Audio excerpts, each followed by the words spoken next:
Listen to the brilliant Robin Walker share unknown history about Native Americans, Timbuktu, ancient Egypt, polygamy, Moors, and much more. Watch The Full Reasoning now, only at www.ineverknewtv.com Premium. You said Afro-Cuban music is one of the clearest reflections of African music in the West. Can you explain why it stands out as such a strong cultural mosaic? Here's why. If we look at African American music, it has undergone something called Code Noir, the Black Codes, which suppressed the drums in America for a long period of time.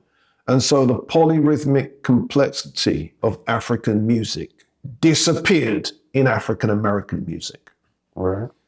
But it didn't disappear in Afro-Cuban music. They maintained that polyrhythmic complexity. So what's polyrhythm? Having multiple rhythms sounding at the same time. And so one drummer plays one pattern, a second drummer plays a different pattern, a third drummer plays a different pattern again. And when the three drums are sounded, you get this interlocking groove. And that groove is what makes people dance.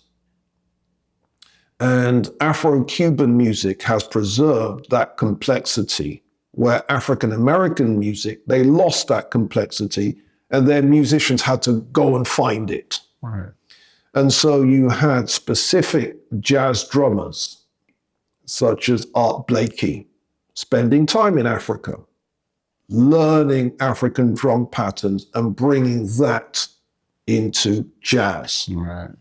You had James Brown with his tune Licking Stick, 1966, which is the beginnings of funk, which is polyrhythmic soul music. James Brown and his people came up with that. Yeah. But before James Brown and before Art Blakey, polyrhythm had largely disappeared. So what happened in Cuban music is they preserved it. Now, just as you have a relationship between soul music in America and its parent, gospel music. So a person that's a soul singer, chances are you get their biography and you find out that they sang in church. Aretha Franklin, and so on and so forth. Yeah. Right? In Cuba, the Black Cubans that produced Afro-Cuban, you then check their backgrounds, and they used to sing in Santeria environments. So the great queen of Cuban music, Celia Cruz, grew up singing Santeria. Santeria is the religious Yoruba music.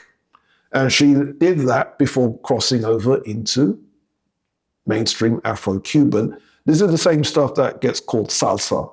Mm-hmm. Yeah, it's not the correct name. Afro-Cuban is the same name. And so Afro-Cuban has preserved that complexity, and it has influenced jazz. So there is a branch of jazz called Afro-Cuban.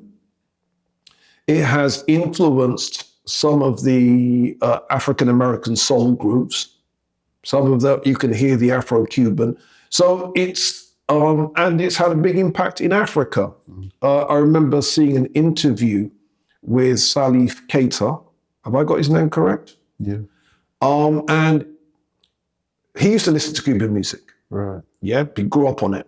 It's such a big influence. So it's not just so Africa influencing the world. You also got Black people in different parts of the diaspora influencing Africa as well. This type of story. Yeah, that's interesting. And I didn't know that actually Santeria was a type of music as well. I thought it was just their religion from the Voodoo or Obia, whatever you want to call it. But is this music side connected to the religious side, or is it? Yeah. It's all together. Yeah. Yes, it's all together. So basically, a Santeria singer is singing Yoruba religious material. And so Celia Cruz grew up learning that stuff. Yeah, and that's how they've kept a lot of their traditional beliefs intact through that and under the guise of the Christianity. Yeah. As is interesting, that's how they've kept the rhythm of the music as well. Yeah. All these different aspects that make up a full human being and assist our spirituality. That's right. That's right. Yeah.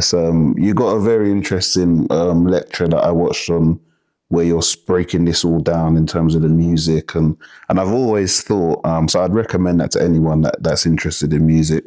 And I've always kind of looked at the similarity between calypso and the Afrobeat of the 1960s, 1970s. It sounds like it's the same music. Yeah. You take people away from the environment, people are still the same people.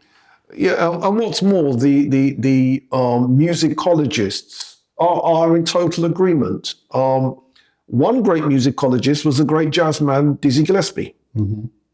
Dizzy wrote a book called To Be or Not to Bop, which is about it. And he said he visited Nigeria, and he said, wait a minute, this music sounds just like calypso. And then because I know what he's talking about, he means high life. Yeah. And high life does indeed sound just like calypso. And there is a musicologist called Ashanafe Kebede, who's written a book called Roots of Black Music, says that calypso and high life grew up together.